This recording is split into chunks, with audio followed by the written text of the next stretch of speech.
If you're a fan of crime, thriller, espionage, and Uma Thurman, then you're bound to be inclined to watch Apple TV's new true crime show, Suspicion. Suspicion features an interesting cast and a different tangent that Apple TV has yet to venture into. What does the plot around this TV show revolve around, and is it worth the watch? Watch this video to find out more. First up, the premise. The trailer for the highly anticipated thriller series, Suspicion, which launched globally on Friday, February 4th, 2022, has been released by Apple TV+.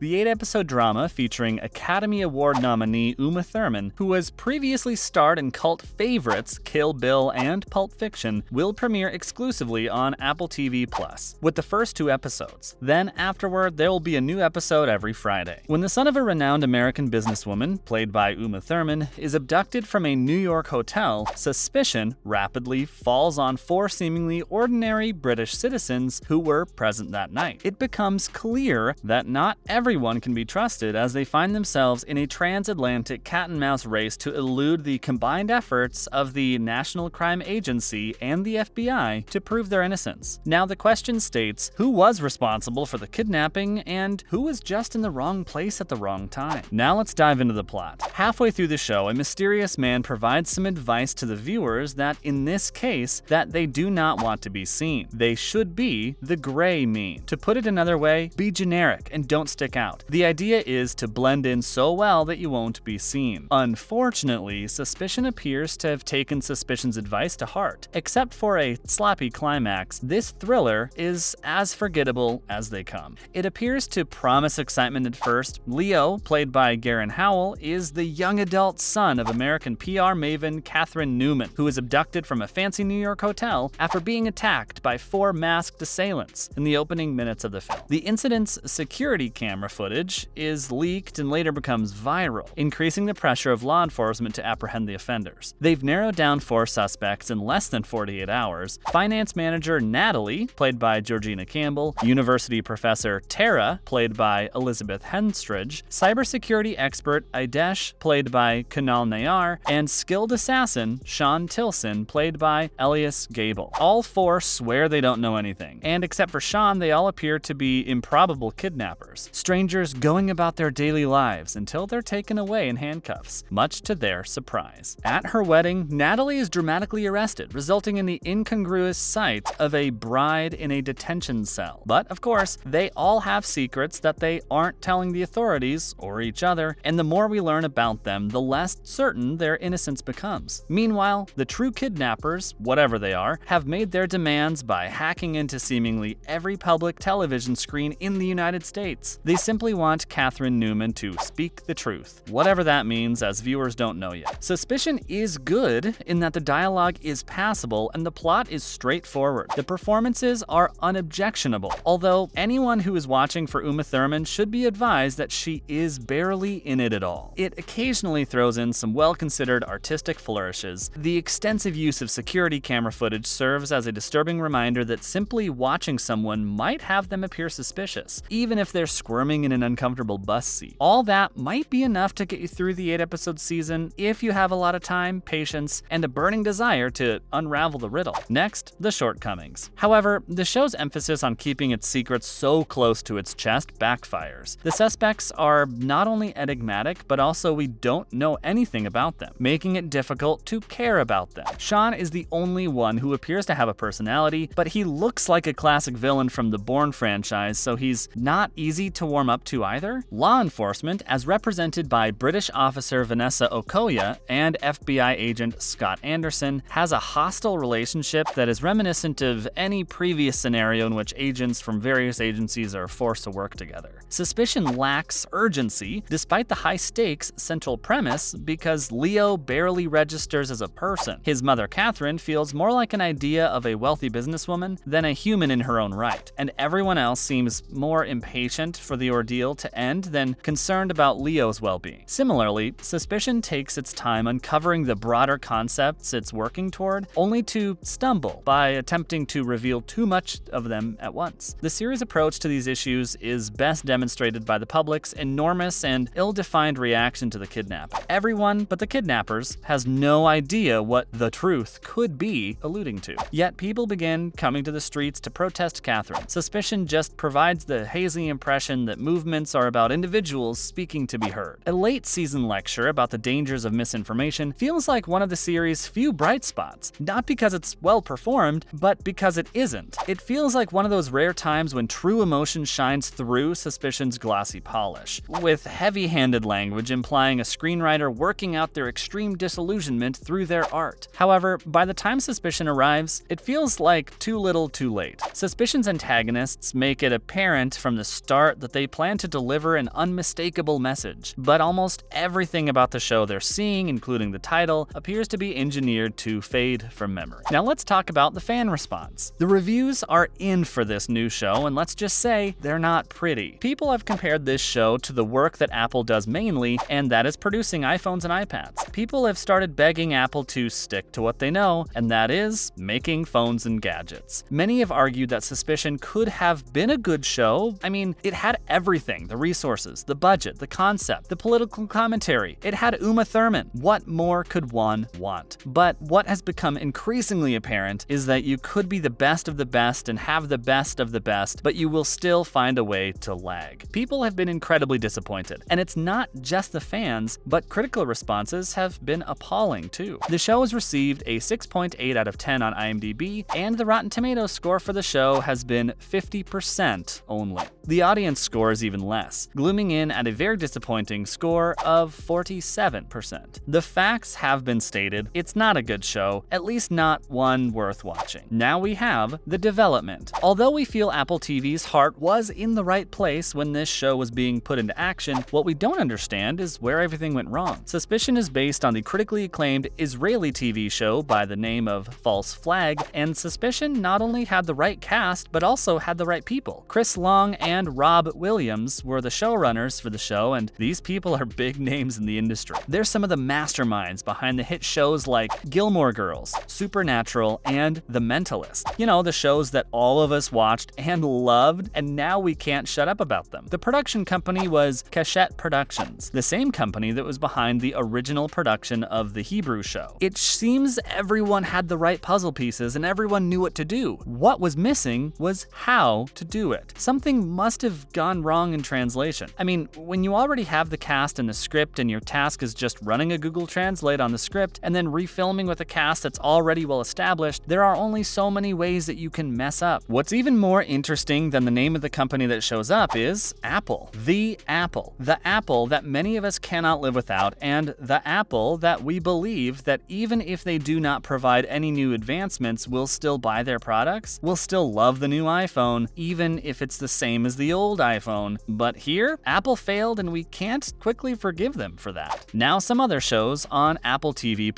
Before you want to cancel your subscription to Apple TV+, we thought you should know about some shows on Apple TV that are nice and you should watch. Some of the more famous Apple TV+ shows include Ted Lasso, which has immediately become a fan favorite for people. The Problem with Jon Stewart is also a feature on the streaming service, along with the popular Central Park. New shows that have recently made it to the screen include Severance, The After Party, Servant, Snoopy in Space, as well as the period piece Dickinson. And there are dozens of more shows that you can watch on the very popular streaming service, but hey, if that doesn't work out for you, you can still use Netflix. Well, that's all for this video, folks. Let us know what you think about the show Suspicion. Have you watched it? Do you want to watch it? Let us know what you think in the comment section below, and make sure to like and subscribe so that you can stay updated on all the pop culture TV around you. See you next time.